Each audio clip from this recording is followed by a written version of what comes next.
Hey dear friends, and welcome to the third week of the Cabin-Spark-Quilt sew-along. This week we're going to be making flippy corners on our logs, and then we're going to be assembling the blocks.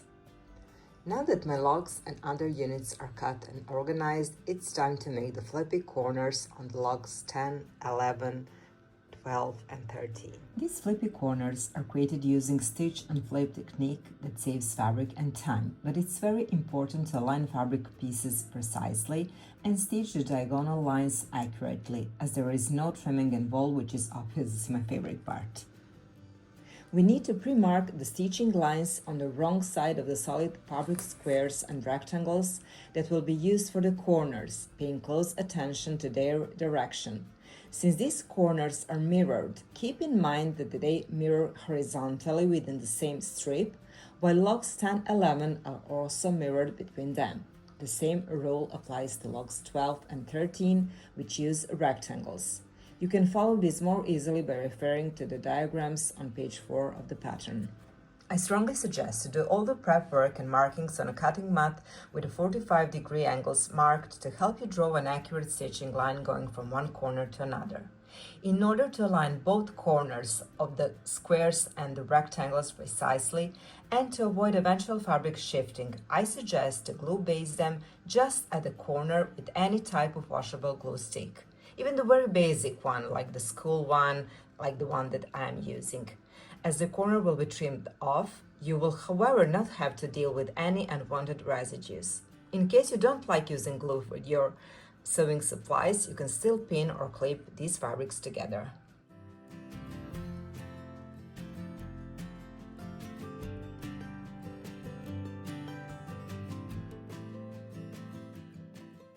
I personally prefer to glue base the rectangles and squares first and then draw the diagonal line with the fabric units gathered already, as it's much easier and precise to be guided like that. I'm just taking care about positioning nicely the corners where the line will go through against my cutting mat, where the 45-degree line will serve as my guide. With the wrong side up, use a water-soluble marker or pencil to mark all your squares and rectangles in the corresponding corner fabrics diagonally from corner to corner. The diagonal mark will serve as your sew line. So make sure to create mirrored sets of logs with flippy corners for each block, taking care about desired log placement if working with directional prints.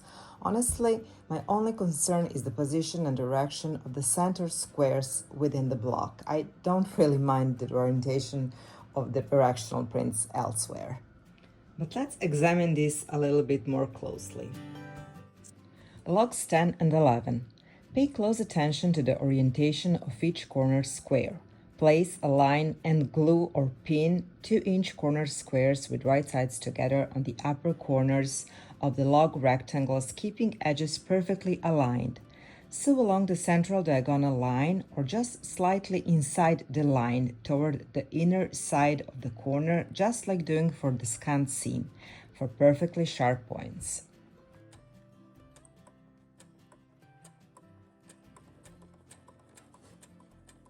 Trim off the corners, leaving a 1/4 seam inch allowance. Press the seam allowance open or toward the darker fabric. Pressing seams open reduces bulk and makes it easier to match points later.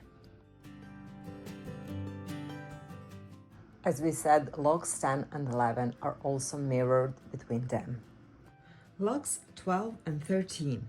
We'll repeat the same process as for the logs 10 and 11, with only difference that now we are using the rectangles for the corners.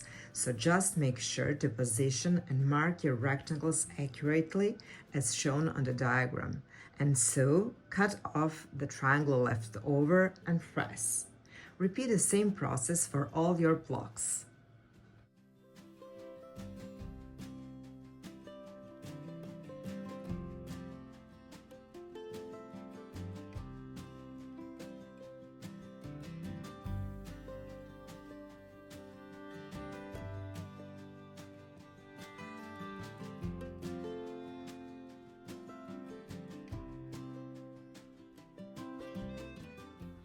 So I just wanted to show you these flippy corners, as your precision in sewing can result in also precision of these corners and later logs and blocks. So every little, especially these corner things, will matter. So you just have to be patient and try your best in sewing these corners accurately. So here are our logs with flippy corners, and I wanted to show you this log number 10. As you can see, the corners are not so perfectly created, so as I'm a human, and also I wanted to show you how you can adjust this little minor mistake and imprecision. So you just trim off that corner. Oops, sorry for that. And also the other one.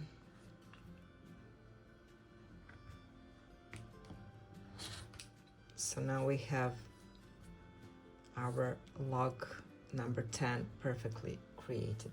So now all the logs are trimmed and ready to be assembled, and you just have to watch out on the diagram and be careful about the rotation, direction of these logs that are mirrored one to another within a block. So now we are ready to assemble our blocks. And finally, here you can see our logs splendor.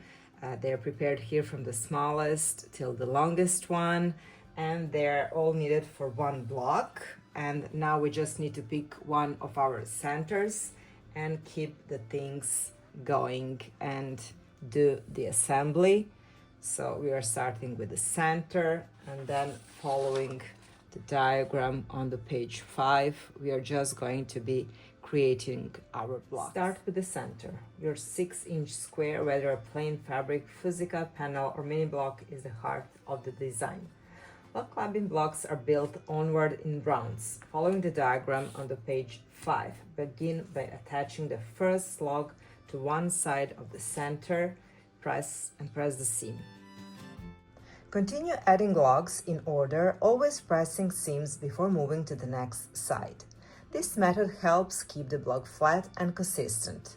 Pro tip is to chain piece multiple blocks at once. That will save your time and keep the rhythm going.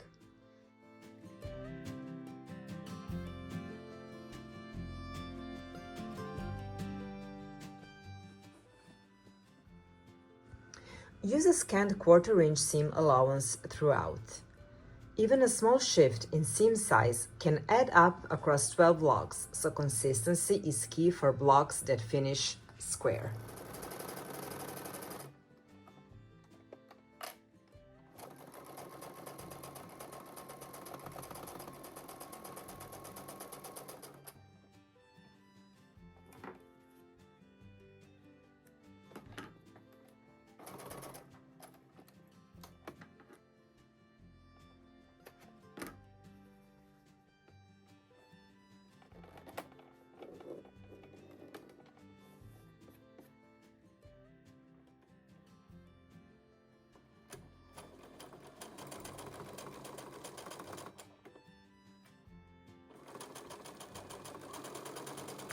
After completing each round of logs, give the block a quick measure.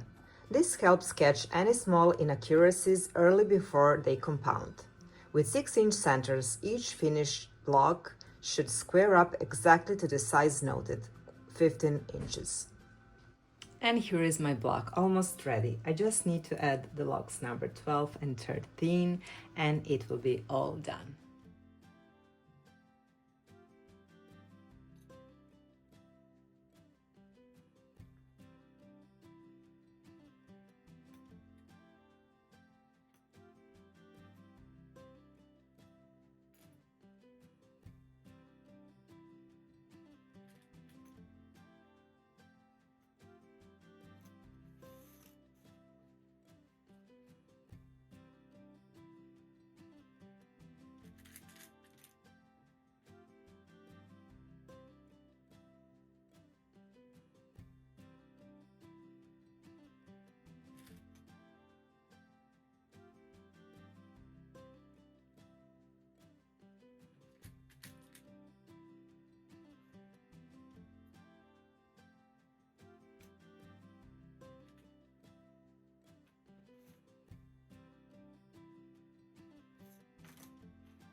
And here is my first log cabin quilt block done. Only 19 more to go. So see you next week for the quilt top assembly. Bye till next week.